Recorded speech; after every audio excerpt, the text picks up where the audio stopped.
13.5%, और इधर भी 13.5%। अब देखिए कितना हुआ इस दोनों को जोड़ने पर 95। इसको और इसको 34 और 47.5%। 47.5। यहाँ पे 50% है, थोड़ा सा और है जो लगभग 2%, और 0.5 या उससे कम, जैसे 0.37% लगभग, ये इधर बच जाता है। अब यहाँ पर देखिए समझने की बात क्या है, यह 0 है, मीडियन पॉइंट जो है, तो इससे इस तरफ क्या होता है, अगर गणित के दृष्टि से देखें प्लस होगा ये, और इस तरफ माइनस होगा।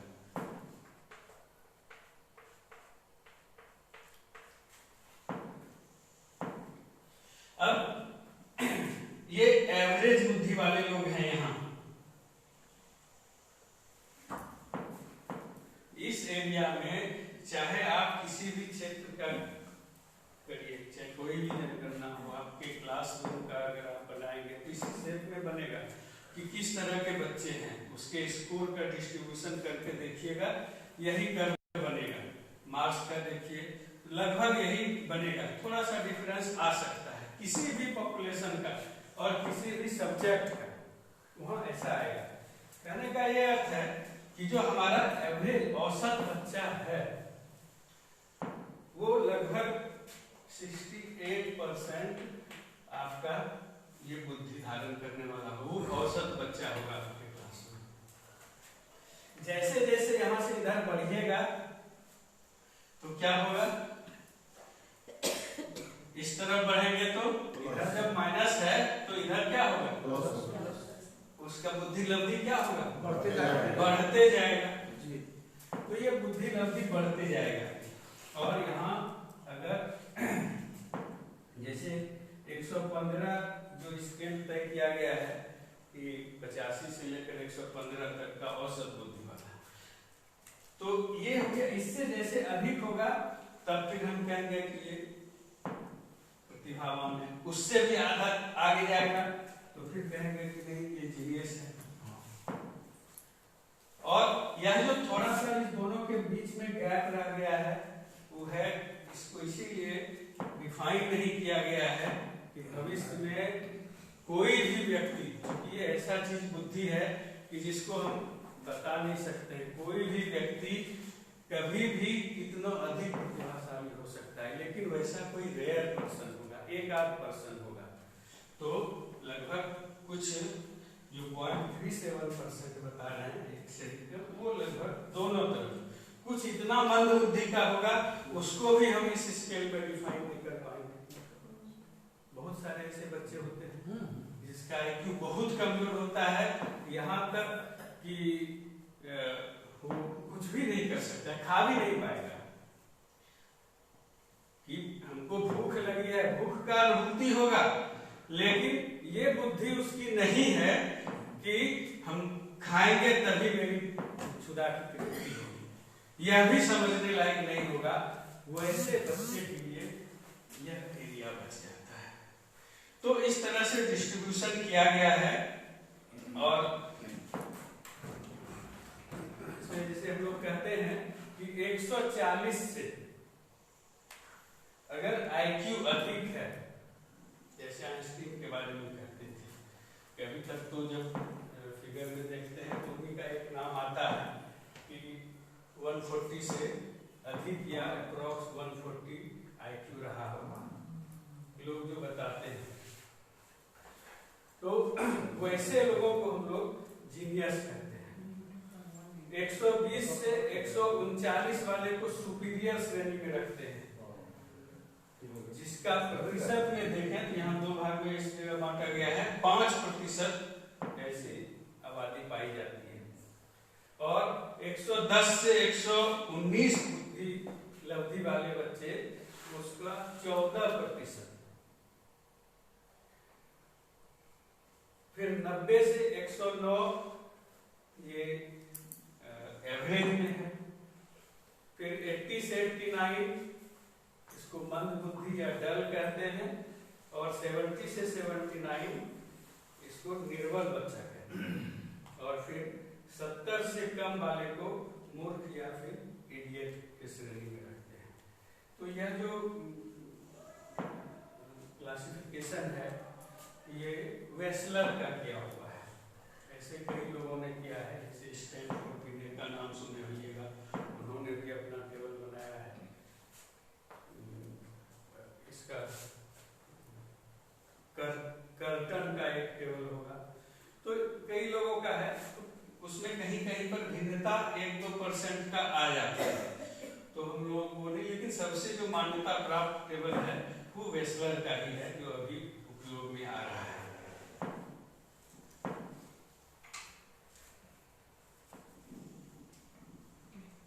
अब यहाँ पर एक चीज और चर्चा होती है, वो है मेंटल एज। जैसे तुमको पता चल गया कि IQ जब निकालते हैं तो उसके लिए कोई फार्मूला, क्या फार्मूला है? तो दो टर्म का वहां पर उपयोग होता है, एक मेंटल एज और दूसरा क्रॉनिकल एज। जैसे IQ बराबर आप डेफिनेशन भी लिखे होइएगा, क्या M/C हाँ M only नहीं, हाँ M for mental है, तो और आसान में बना दिए मेंटल एज, और ये हुआ क्रॉनिकल एज, शारीरिक आयु। जो वास्तविक आयु है वो इंटू मानसिक 100, ये हो गया मानसिक आयु। शारीरिक आयु में तो कोई परेशानी नहीं, जिस दिन से जन्म हुआ एज हम अपना काउंट कर लिए, 10 साल 12 महीना जो भी हुआ, 11 महीना। लेकिन ये मेंटल एज जो है, इस मेंटल एज का काउंटिंग हम सामान्यतया नहीं कर सकते। इसके लिए हमको टेबल का सहारा लेना पड़ता है, उसी टेबल का जिनके नामों की अभी हम चर्चा की, स्टैनफोर्ड, स्ट्रैंड, वेस्लर, इन लोगों ने जो टेबल बनाया है कि मानसिक आयु इस बच्चे का कितना होगा, टेस्ट के आधार पर, ये इंटरनेशनल टेबल है कि कितना होगा वो हम वहां से पता करते हैं, देख लेते हैं उस टेबल में, इस एज को डालते हैं, जो स्कोर हमारा आया, कोई भी टेस्ट अगर बच्चे पर हम लागू किए, जांच किए, तो उससे जो उसका IQ आया उसको हम वहां रखते हैं, उससे टेबल पर देख लेते हैं, फिर मेंटल एज निकाल करके और फिर हम IQ का गणना कर लेते हैं, IQ निकाल लेते हैं। तो ये थोड़ा सा IQ से संबंधित बात थी और इंटेलिजेंस से संबंधित। अब हम लोग चर्चा करते हैं, आते हैं इमोशनल इंटेलिजेंस, जो आज का टॉपिक है। इमोशनल इंटेलिजेंस शुरू में जिस समय इंटेलिजेंस की बात आई कि बुद्धि क्या है, लोगों के मन में ये सवाल आने लगा, विद्वानों के मन में कैसे इसको डिफाइन करें, तो उस समय EQ की कहीं चर्चा नहीं होती थी। सब लोग वही रीजनिंग, तो मैथमेटिकल टेस्ट या जो भी और सारा टेस्ट है उसी आधार पर जांच करते थे। लेकिन दूसरा सबसे बड़ा पक्ष आया जब आप एक व्यक्ति की बात करते हैं कि कोई भी पर्सन, कोई भी व्यक्ति, वो समाज में उसका कंट्रीब्यूशन क्या है, कितना उन्होंने योगदान दिया, तब फिर चर्चा होती है कि आखिर इनका IQ है क्या। तो कुछ ऐसे भी मिल जाते हैं जो जीनियस हैं, कुछ ऐसे हैं जिनका IQ काफी कम है लेकिन समाज को बहुत कुछ दिए। गांधी जी के बारे में कहा जाता है कि IQ काफी कम नहीं, एवरेज था, एवरेज है, लेकिन उन्होंने बहुत कुछ दिया। तो यह जो गणना है तब इससे आता है कि आखिर कुछ और है। इस न्यूमेरिकल और मैथमेटिकल और लॉजिकल थिंकिंग के अलावा कोई और चीज है जो कि समाज के साथ जोड़ता है। तब वहां पर बात आती है कि ये इमोशनल इंटेलिजेंस, कि उसके अंदर, किसी व्यक्ति के अंदर जो संवेदना है, भाव है, उस भाव के ऊपर वह किस तरह से नियंत्रण करता है, किस तरह से उसको मैनेज करता है, किस तरह से उसकी अभिव्यक्ति करता है। आप यहां पर देख रहे होंगे ये 4-5 टर्म जो दिया हुआ है इसी को दर्शाता है। और जब भाव की बात करते हैं तो भाव क्या है? किसी व्यक्ति का रोना, हंसना, गाना, चिल्लाना, चीखना, उनके अंदर के बातों की जो अभिव्यक्ति होती है वही भाव, वही इमोशन है। अब कोई बहुत सारा नॉवेल लिख दिया, हम प्रेमचंद की बात करते हैं, 15 नॉवेल लिखा था उसने, 300 कहानियां उन्होंने लिखी। आप एक तो कहानी लिख करके देखिए, तब पता लगेगा कि पूरा जीवन अगर लिखते रहेंगे 10-15 से ज्यादा नहीं लिख पाएंगे। लेकिन ऐसा थोड़ा कि उन्होंने साइंटिफिक कोई साइंस का आविष्कार नहीं किया तो उनका समाज में योगदान नहीं था। कोई बहुत सुंदर अभिनय करता है, बढ़िया से अगर अभिनय करता है, वो भी क्या है? भाव की ही अभिव्यक्ति है। किसी व्यक्ति के पास आप कुछ बोलिए, थोड़ा सा भी बर्दाश्त करने की क्षमता नहीं होगी, तुरंत विस्फोट होना शुरू हो जाता है। वह भी भाव की ही अभिव्यक्ति है। तो इसी भाव की अभिव्यक्ति यही आता है इमोशनल इंटेलिजेंस के अंतर्गत, जिसको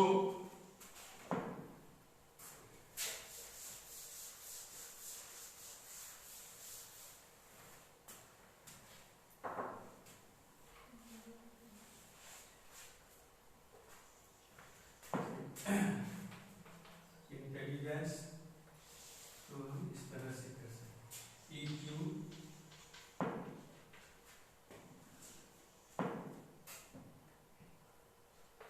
AQ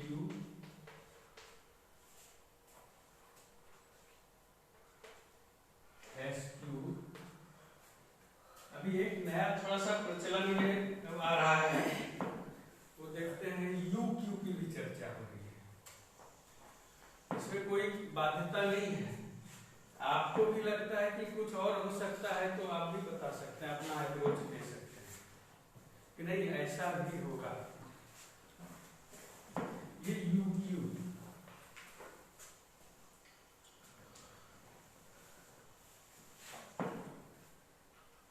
हम मूल रूप से अभी इतने ही कोसेंट, इस प्रकार के कोसेंट की चर्चा करते हैं।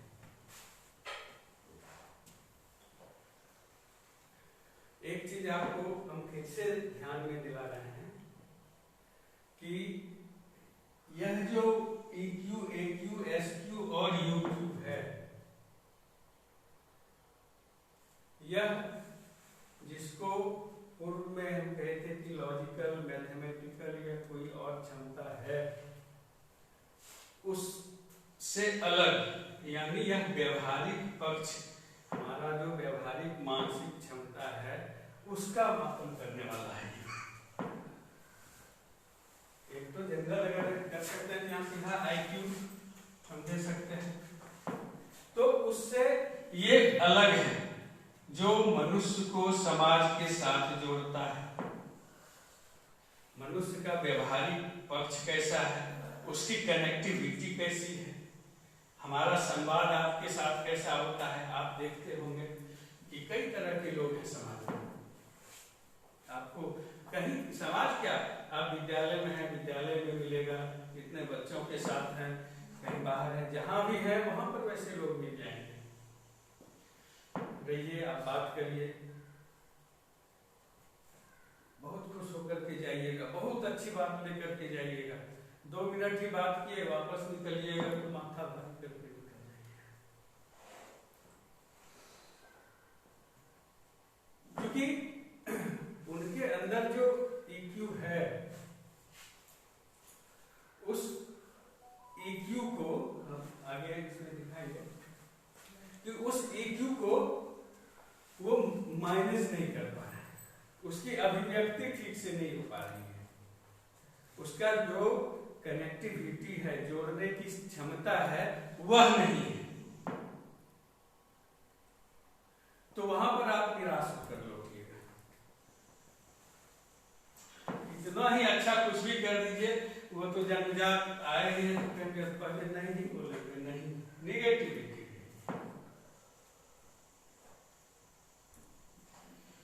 तो सब तरह के लोग आपको मिल जाएंगे कि कैसे है, क्या है। अब इसी को हम लोग पहले इसका एक बार फुल फॉर्म जान लीजिए, तब समझ में आ जाएगा कि आखिर यह जो EQ है ये किन किन पक्षों की चर्चा करता है। ये तो हो गया इमोशनल क्वोशेंट। दूसरा हो गया AQ, जिसको कहते हैं एडवर्सिटी क्वोशेंट। एडवर्सिटी क्वोशेंट क्या हुआ? तो प्रतिरोध की क्षमता। ये बहुत बड़ी बात है, प्रतिरोध करना। आज हम लोग जब कहते हैं, या आप अपने थोड़ा बुजुर्गों से बात करिए, बड़े बूढ़ों से बात करिए, सबसे पहला चीज ये बोलेंगे, अरे हमारा एक जमाना था, उस समय ऐसे लोग नहीं करते थे, समाज की ये स्थिति नहीं थी। अब तो जहां चाहो वहीं लोग गाली देता है, पीटता है, गोली मार देता है, चला जाता है। यानी हम किसी बुरे चीज को भी स्वीकार कर लेते हैं, हम प्रतिरोध वहां नहीं करते हैं। जबकि इस दुनिया में हम, पूरे दुनिया में जो 800 अरब आबादी है, उसमें से हम भी एक मेंबर हैं, और कुछ भी हो रहा है तो उसके भागीदार हम हैं। अच्छा भी हो रहा है तो उसका हम उसके लिए रिस्पॉन्सिबल हैं, और कुछ बुरा भी हो रहा है, गलत भी हो रहा है, उसकी भी जवाबदेही हमारे ऊपर आती है। तो हम प्रतिरोध नहीं कर पाते हैं, नहीं करते हैं। आप किसी महान व्यक्ति के जीवन को देखिए, वो कष्ट सह लेते हैं, बहुत कष्ट सहे, और बिना कष्ट सहे कोई महान भी नहीं होता है। लेकिन कष्ट सहने के बावजूद वो अपने इरादा से विचलित नहीं होते, अपने संकल्प से हटते नहीं। तो ये बहुत बड़ी क्षमता है लोगों के अंदर की। उसी तरह से फिर PQ है, तो एक PQ छूट गया है, SP पर आ गया। PQ है, यह है परसिस्टेंस क्वोशेंट। इसके अंतर्गत परसिवरेंस, पेशेंस, यानी आपका लगन, और किसी काम को अगर कर रहे हैं तो उसके प्रति आपकी निरंतरता और धैर्य, पेशेंस, ये कितना है। अगर यह नहीं है तो फिर आप सफल नहीं हो सकते। आपको धैर्यवान बनना होगा। जिस काम को आप करना चाह रहे हैं, चाहे आप एक टीचर में चाहते हैं कि नहीं मेरा भी एक अच्छा पहचान बने, बढ़िया टीचर हम बने, तो आपको निरंतर उसके लिए प्रयास करते रहना होगा। स्टडी करते रहना होगा, नई बातों को जानना होगा, नए तरीके को खोजना होगा कि कैसे हम बताएं। एक एक बच्चा डिफरेंस है एक दूसरे से, हर बच्चे तक हम कैसे पहुंचे और जो हमारा लक्ष्य है उसको हम उस तक कैसे पहुंचाएं। तो इसके लिए आपको परिश्रम करना पड़ेगा, इसको देखना होगा और यही सफलता है। और फिर SQ, इसको हम लोग कहते हैं स्पिरिचुअल क्वेश्चन, आध्यात्मिकता की बात करते हैं। अब यहाँ आध्यात्मिकता का मतलब ये नहीं होता है कि वो पूजा करता है कि नहीं, रोज अगरबत्ती जलाता है कि नहीं, ये आध्यात्मिकता। इसका एक व्यापक अर्थ है, ठीक है, ऐसा नहीं है कि वह भगवान को नहीं मानता है, वो हम नहीं कह रहे हैं। भगवान को मानता है, भगवान में पूरा विश्वास है, लेकिन सबसे बड़ी बात है कि वह अगर कुछ मान लीजिए कि आप कहीं जा रहे हैं, कोई बच्चा ऐसे ही परेशान करने के लिए किसी जानवर को ढेला फेंक रहा है, मार रहा है, कुछ कर रहा है, तो आपका वहां क्या फर्ज बनता है? उसको मना करें। यही है स्पिरिचुअलिटी। पानी का नल खुला हुआ है, यानी कहने का ये अर्थ है इस धरती के लिए, इस पर्यावरण के लिए और इस धरती पर जितना भी जीव है उसके संरक्षण के लिए। जैसे कहते हैं कि परोपकार सबसे बड़ा धर्म है, वृक्ष सबसे बड़ा परोपकारी है। वह सब कुछ हवा भी देता है, पानी भी देता है, फल भी देता है, ढेला भी खाता है, कुछ नहीं बोलता है। अब इस वृक्ष को कोई काटे तो हम ठीक है नहीं लगा सकते हैं, वो अलग विषय है, लेकिन वह वृक्ष अगर कोई उसको काट रहा है तो वहां मेरा क्या फर्ज बनता है? यही स्पिरिचुअल क्वेश्चन है। हम एक मानव के लिए कैसे काम आ सकते हैं, इस समाज के लिए कैसे काम में आ सकते हैं, तो इसी को कहते हैं स्पिरिचुअल क्वेश्चन के अंतर्गत ऐसे विषयों को रखते हैं।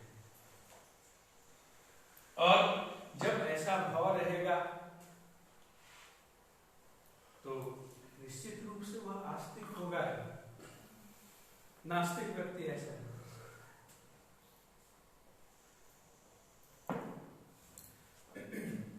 और इसको हम लोगों को आगे बढ़ाना होगा, बच्चों के लिए उसको डेवलप करना पड़ेगा।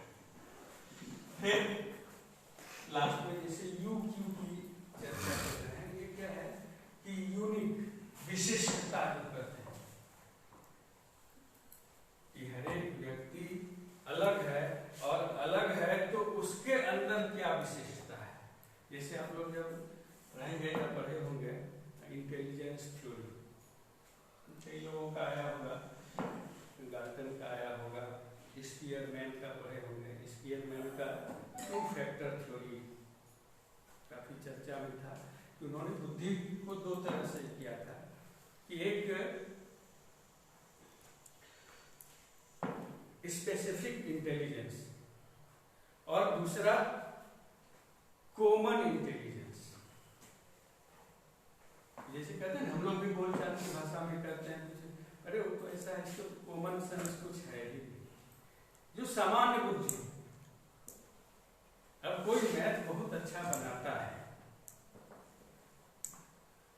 मैथ बहुत अच्छा, और दोनों का एक दूसरे से जोड़, मानसिक स्तर पर हम एक दूसरे से जोड़ते हैं, कनेक्ट करते हैं, तब फिर उसका बेहतर परिणाम आता है। चाहे साइंस का क्षेत्र रहे, कहीं भी है, तो उस दोनों को जोड़ करके, यानी 2 पक्ष, एक विशिष्ट गुण उसके अंदर है, विशिष्ट बुद्धि है, और दूसरा कॉमन सेंस है, जो एज ए होल जैसे कंपटीशन वगैरह में देते हैं ना, वो कॉमन एरर क्या हो सकता है, या कॉमन मैथ का कुछ क्वेश्चन आता है रीजनिंग टाइप का, वो सब है। तो आपका कॉमन सेंस क्या कहता है? सामान्य सा क्वेश्चन दे दिया कि 5 मिनट में 2 साड़ी सूखती है, तो 10 साड़ी सूखने में कितना समय लगेगा? ये कहीं हम इसको खोजेंगे क्या? ये तुरंत है कि सबके लिए धूप समान है, तो क्या आंसर हो सकता है, बता सकते हैं। तो यही कॉमन सेंस है। तुरंत अभी कुछ आ गया, जैसे आप देखे रहे होंगे 2 दिन पहले इंडिया का मैच हुआ था और न्यूजीलैंड के बीच, तो कितना अच्छा कैच लिया, बाउंड्री से बाहर गया, इसको फेंका। उस समय तुरंत आप सोचिए कि इतना तेजी से दौड़ रहा है, जा रहा है, लेकिन तुरंत जो उपयोग करता है वो कॉमन सेंस और जो उनका अभ्यास है, जो क्रिकेट की दक्षता उनके अंदर है, उसको कनेक्ट करता है और फिर वो परिणाम देता है। यही एक कॉमन। उसी तरह से फिर इसमें बहुत सारी बात आई तो मल्टी फैक्टर थ्योरी, तो जैसे ये है उसी तरह से अलग अलग क्षेत्र को, लेकिन कॉमन सेंस की बात वहां भी की गई है। यहाँ जो यूनिकनेस की बात आती है कि किसी व्यक्ति के अंदर जो विशिष्ट गुण है, उस विशिष्ट गुण के कारण जो उसका पहचान बन रहा है, वही इस यूनिक कोशेंट के अंतर्गत आएगा।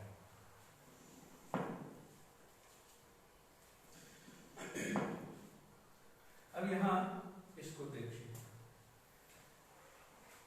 एक है सबसे पहले इसमें यहाँ पर आप ध्यान केंद्रित करिए, इमोशनल कोशेंट सबके ध्यान में आ गया। इसमें कोई कठिनाई है क्या? इमोशनल कोशेंट क्या है तो बोलिए, फिर से हम बोल देते हैं। नहीं भी नहीं, हाँ भी नहीं, तो बोलिए, पूछेंगे नहीं, आप नहीं से बोलना आपको नहीं है, सिर्फ नहीं बोलना है। देखिए हमारे अंदर जो भाव है, एक सामाजिक जीवन की बात करें कि हम समाज में जी रहे हैं, तो हम एक सामान्य व्यक्ति बनकर रहे हैं।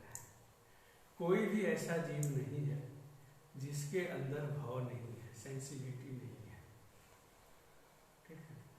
तो जो आपके अंदर सेंस है, भावना है,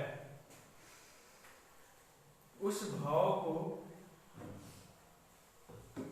आप कैसे देखिएगा कि उस भाव पर हमारा नियंत्रण है या नहीं है। हम तुरंत गुस्सा करने लगे, तुरंत गुस्सा में आ गए, किसी चीज को देखे कि ये मेरे विपरीत है और हमारे अंदर आग लग गया। ये भाव पैदा हुआ कि गुस्सा होना, किसी चीज को देखे तब इतना उत्साह में आ जाते हैं कि ना परिस्थिति देख रहे हैं ना कुछ, ना बस डांस शुरू हो गया, कुछ ऐसे अभिव्यक्ति होने लगे, कहेगा बड़ा वल्गर ढंग से ये आता है, वहां भी आपका नियंत्रण भाव पर नहीं। दूसरा इसके अंतर्गत और क्या आता है, ये तो हम अपनी बात किए, आप हर एक इंडिविजुअल अपना अपना। दूसरा है कि आपके अंदर जो यही भाव पैदा हुआ, किसी भी तरह सुख दुख कई तरह की बातें आती हैं, तो उस भाव को हम किस तरह से लीड कर पा रहे हैं, यह भी इमोशनल कोशेंट के अंतर्गत आता है। और फिर इसका मैनेजमेंट,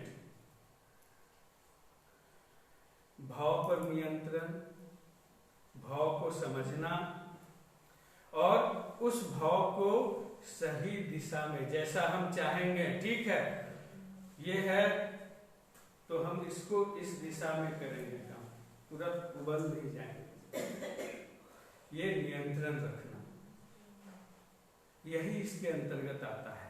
और इसी को 5 भागों में बांटा है। ऐसे तो आप यहाँ भी देखिएगा बहुत कुछ मिलेगा, लेकिन मूल रूप से ही सबसे पहला आप इस यहाँ से शुरू करिए, सेल्फ अवेयरनेस, अपनी बात कि आपके अंदर का जो भाव है उसके प्रति आप कितना सचेत हैं, उसको आप किस तरह से पहचान, उसको पहचानना है। दूसरा एम्पैथी। एम्पैथी क्या है कि ये दूसरे के प्रति, जैसे सहानुभूति हम कहते हैं, सहानुभूति, सिंपैथी। सिंपैथी में क्या होता है, किसी का दुख, वो कोई अगर दुखी है तो वहां पर हम भी उसके पास गए, हम भी दुखी हो जाते हैं। आप समझ रहे हैं उसके दुख को, लेकिन उस दुख से आप भी पीड़ित हो गए।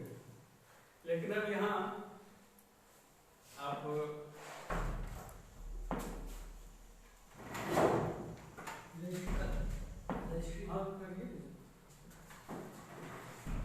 अब यहाँ पर यही बात आता है कि अब हम दुखी हो गए। अब एक सपोज करिए कि एक डॉक्टर, जैसे हम लोग भी देखते हैं आमतौर पर, किसी मरीज को देखिए बड़ी कष्ट में है, एक्सीडेंट हो गया, ऐसा हो गया, देख करके अपने हम उसको, अब भाव पर नियंत्रण यहाँ दो तरह का है कि आप उसको देखिए अपने बेहोश हो गए। जब वो उसमें अभी जान है, दुर्घटनाग्रस्त है, तो एक मनुष्य के रूप में हमारा क्या फर्ज होता है, हम उसके जान को कैसे बचाएं, हॉस्पिटल तक ले जाना। लेकिन हम तो अपने बेहोश होकर के दूसरे के आसे पड़े हो। ये सहानुभूति कहलाएगा कि अगर हम बेहोश हो गए, उससे उसका दुख इतना है कि उससे भी ज्यादा हमें दुखी हो गए। लेकिन एम्पैथी क्या है कि आपके भावना को रीड करना, समझना और फिर उसके लिए सही उपचार करना। उपचार मतलब जिस तरह का रहेगा, कोई समस्या है तो उसको दूर करना, उसमें हम कैसे भागीदार बन सकते हैं, ये हुआ एम्पैथी। अगर डॉक्टर किसी तरह से खून देखकर बेहोश हो जाएगा तो फिर गया। इसीलिए कहा जाता है, ये हम लोग यहाँ पर ये रेगुलेशन में इस चीज का, ये सेल्फ कंट्रोल की जो बात करते हैं वो यही है।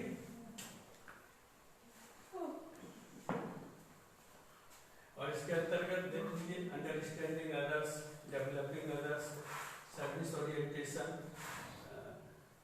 ये चूंकि यह जो बना हुआ है इमोशनल इंटेलिजेंस का, यह है एक संस्था के लिए, सब जगह ये लागू होगा। हम लोग अपने विद्यालय और यहाँ से उससे डाउनलोड किए हैं गूगल से, तो थोड़ा इसमें अंतर आया है। तो संस्थागत बातें यहाँ आ गई है, पॉलिटिकल अवेयरनेस, सब कुछ इसके अंतर्गत आ जाता है। उसके बाद सोशल स्किल,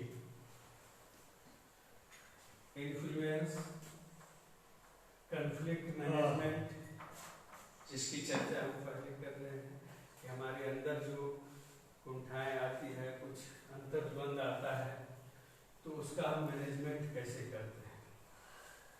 अक्सर क्या होता है कि हम जब कुछ कर रहे हैं, मेरे विरोध में कोई बोल दिया, कभी कभी ऐसी भी स्थिति आ जाती है कि गुस्से में कोई आपको थप्पड़ मार दिया, तब उस स्थिति में क्या करते हैं, दो तरह की बात होती है। आप अगर मजबूत हैं तो एक थप्पड़ मारा, 5 थप्पड़ मार दीजिए। अगर आप कमजोर हैं तो वहां से भागिएगा, लेकिन यह सोचते हुए भागिएगा, अच्छा देखो मैं भी एसपी बनकर आता हूं, तब तुमसे पूछूंगा, मैं ये बनकर आऊंगा, लड़ाई।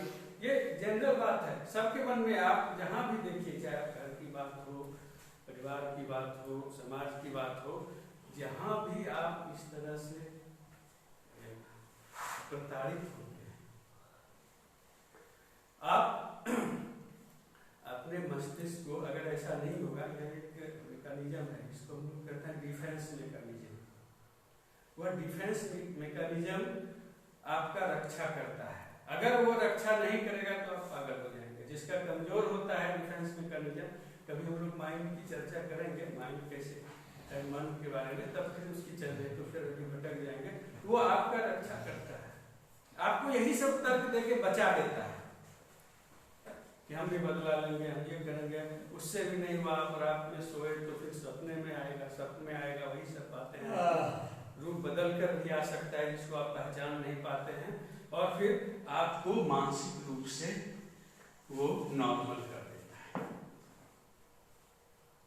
इसको कन्फ्लिक्ट मैनेजमेंट या स्ट्रेस मैनेजमेंट की श्रेणी में ऐसे चीजों को रखेंगे। सबके साथ समस्या है। आप कभी कभी देखते हैं वैसे व्यक्ति जो कि बहुत परेशानी में है, उसके परेशानी को सुन के आप दुखी हो जाते हैं, लेकिन उसके पास आप जाइएगा तो बड़ा हम कल की बात कर रहे हैं, ऐसे बोलना नहीं चाहिए, लेकिन बता रहे हैं।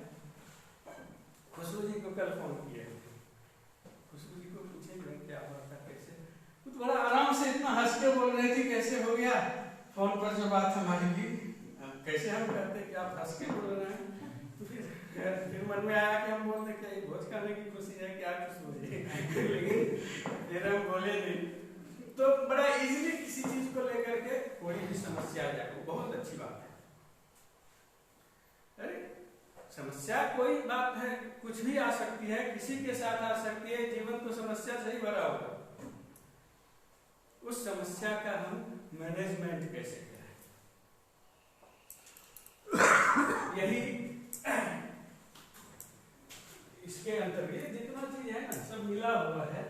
सेल्फ रेगुलेशन या नियंत्रण, हम कैसे रेगुलेट कैसे उसको कर सकते हैं। जैसे यहाँ पर एक और टर्म मेरे ध्यान में आया है, वो है उसको जानना चाहिए, इसलिए हम चर्चा कर रहे हैं। आप लोग सुने होंगे, वह है प्लेसिबो इफेक्ट,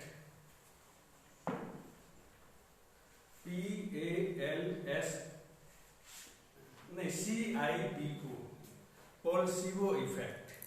ये प्लेसिबो इफेक्ट क्या होता है?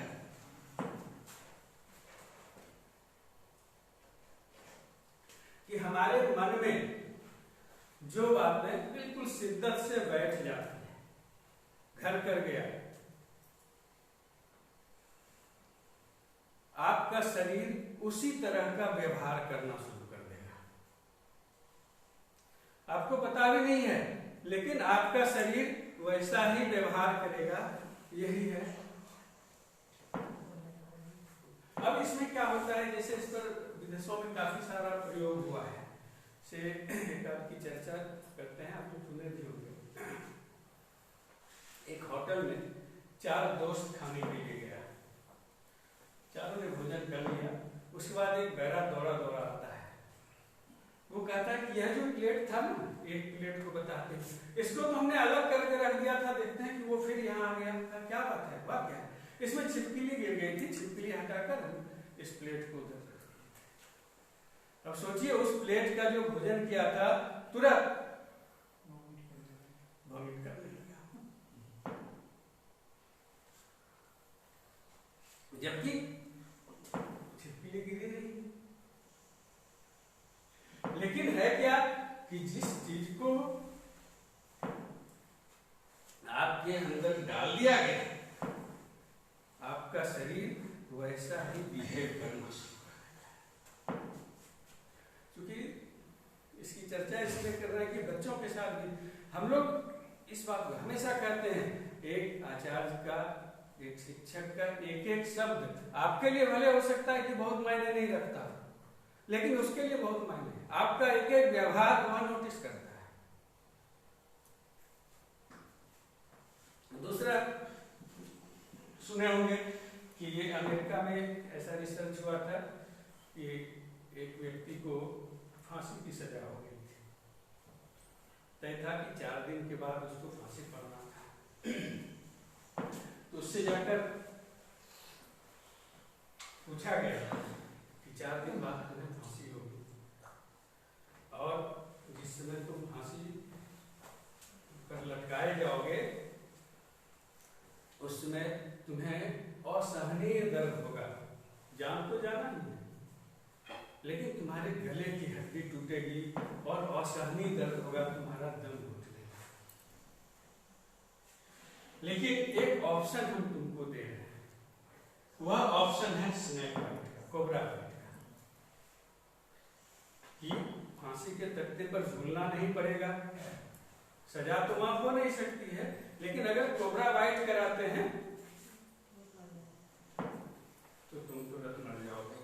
और पूरा वो सिनारियो बता दिया कि ऐसे आएगा, चेयर पर बैठा दिया जाएगा, आराम से बैठे रहना, और जैसे फांसी में वो काला डाला जाता है कपड़ा, वो डाला जाएगा और कोबरा से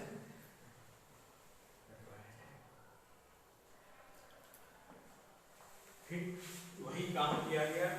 और वो सांप लेकर के वो आया, देख लिया कि दूरी पर है, सांप आ रहा है लेकर के।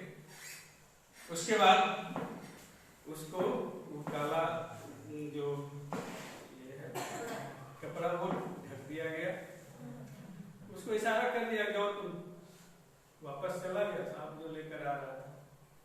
और उसके बाद पिन चुभाया जाता है। उसको जो बताया था कि 5 मिनट में तुम्हारा डेथ ऐसे हो जाएगा, परेशानी नहीं होगी, 5 मिनट बाद वो मर गया।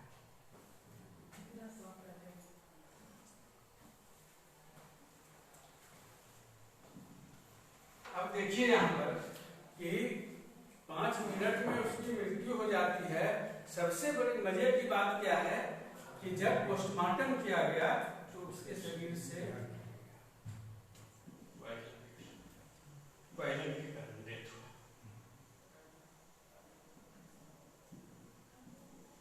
इसीलिए हमारा कहने का अभिप्राय यह है कि हम रहें, आप रहें, कोई बच्चा हो, समाज का कोई लोग हो, हम लोग सीधे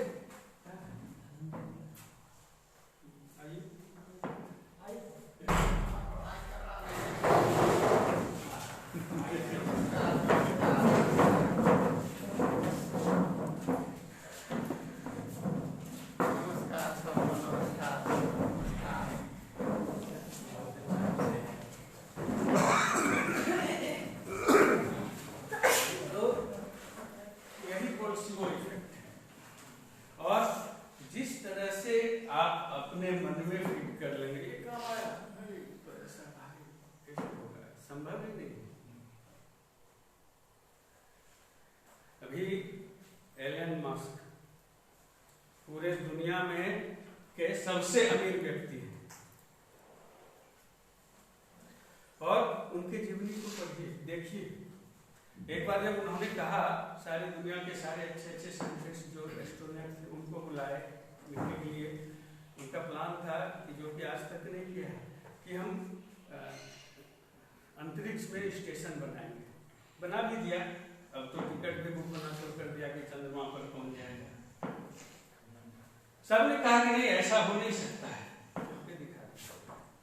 उसमें एक विषय आया था कि जो रॉकेट है उसका रिफ्यूलिंग कैसे होगा।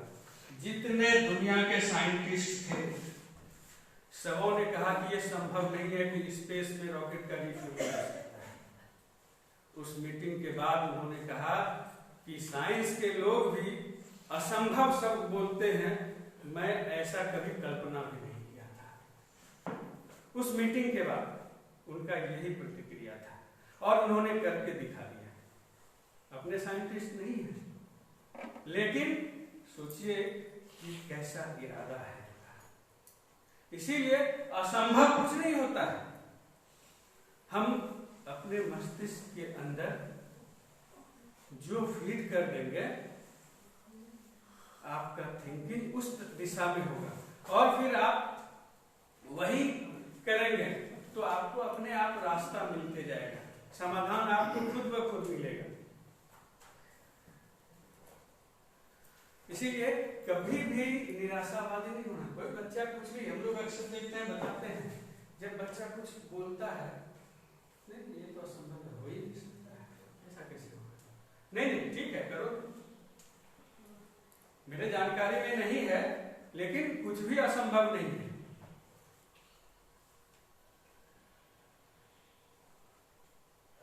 तो इस चीज को आपको किसी के मस्तिष्क में फिट करना पड़ेगा, अपने अंदर सोचना होगा। सबसे पहले तो आपको तैयार करना होगा। गांधी जी के बारे में जो हम यहाँ सोशल स्किल की बात करते हैं, जब इस पर चर्चा होती है तो पूरे दुनिया में कहा जाता है कि महात्मा गांधी ऐसे व्यक्ति थे जिनका कोई दूसरा विकल्प नहीं। ये इतना महान है। जब वो साउथ अफ्रीका में भी तो आप पढ़े ही होंगे कि इंडियन नेशनल कांग्रेस बनाकर किस तरह से वहाँ के लोगों को आज़ादी दिलाई, मुक्त कराया। लेकिन जब भारत आए 1915 में तो सबसे पहला काम उन्होंने किया कि भारत को जानो और पूरे देश का पदयात्रा किया। चंपारण आंदोलन 16 से 15 में आए, 1 वर्ष तक वो घूमते रहे, स्टडी किए कि आखिर लोगों का सोच क्या है। और उसका स्टडी करने के बाद उन्होंने जो कहा, उन्होंने कहा था कि अंग्रेजों का शासन यहाँ इसलिए है कि यहाँ पर भारतीयों का मौन समर्थन उसे प्राप्त है। ये सेंटेंस महात्मा गांधी का था भारतीयों में। अब अहिंसा उनका ढाल था और उसी में उनको ये लेसन भी मिला कि हम लोगों से जुड़ कैसे सकते हैं। तो जैसे आधे अंग पर वस्त्र रहता था, अपना वस्त्र भी त्याग, जिस तरह से लोग भोजन करते हैं उसी तरह का हम भोजन करें। ये कनेक्टिविटी बढ़ाने की बात है। आप सारे आंदोलन को देखिए, चाहे नमक सत्याग्रह, क्यों और कोई सत्याग्रह नहीं कर सकते थे क्या? हर एक व्यक्ति से जुड़ा हुआ चीज है नमक। तो इसीलिए कि जन जन तक हम कैसे पहुंचे, ये सोशल स्किल के अंतर्गत ही आता है। कम्युनिकेशन, कनेक्शन और जो सोशल प्रॉब्लम्स है उसका कैसे निराकरण करें, उसके प्रति हम कितना सचेत हैं, यही चीज सोशल स्किल्स के अंतर्गत आता है। और अगर आप लीड कर लिए, सफल हुए, तो लीडरशिप की बात वो सब तो अलग है, इससे अलग चीज है वो। तो इसको इस रूप में हम देखते हैं। अब जहाँ तक इमोशनल इंटेलिजेंस की बात है, इसमें देखिए एक चीज की चर्चा कर रहे हैं। जैसे आप देखते होंगे कि ये तो भाव की बात है, जैसे साहित्य में भी आप देखते हैं कि 9 रस है ना, 9 रस है ना, 4-5 है, 9 ही है। तो ये 9 रस क्या है? ये आपके भाव की ही अभिव्यक्ति है। कभी कहते हैं कि ये वीर रस, श्रृंगार रस। और जो फैंटासी पीरियड होता है, फैंटासी पीरियड यानी हम उस पीरियड की बात नहीं करें जब बच्चा बहुत छोटा होता है, उसको हम फैंटासी पीरियड के अंदर, हम यहाँ पर इमोशनल फैंटासी पीरियड की बात कर रहे हैं। जब बच्चा युवा होता है तो उस समय सबसे ज्यादा वो कल्पना करता है। अब किसी को जैसे खास करके लव इंस्टिंक्ट्स, तो जब इसकी चर्चा आती है तो हर एक के मन में होता है कि नहीं, हमारा एक अच्छा जो अपोजिट जेंडर है, लड़का है तो लड़का, लड़की है तो लड़की, सब कि हमारा उसके साथ दोस्ताना संबंध बने। कभी कभी ये एक तरफा में होता है। अब देखिए कि कितना प्रभावी होता है कि आप ऐसा किए, नहीं चाह रहे कि नहीं ये बहुत अच्छी है, यही इसी को हम दोस्त बनाना चाहते हैं, कुछ आप प्रपोज कर दिए और वो सीधे इनकार कर दिया, बस आप पलायनवादी वहीं से शुरू हो गए, गाना गाना शुरू कर दिया, हम छोड़ चले हैं, मैं फिर इस दुनिया में एक आदमी ने, हाँ नमस्ते, वो क्लास चल रहा है यहाँ, हाँ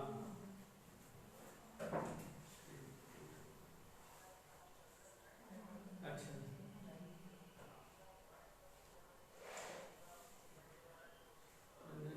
अच्छा वो बना रहे हैं, अच्छा ठीक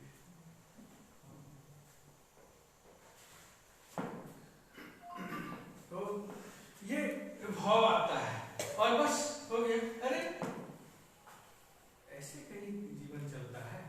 अब एक आदमी ने आपको ठुकरा दिया, एक शब्द बोल क्या दिया कि आप पूरे अपने जीवन को तबाह कर दिए।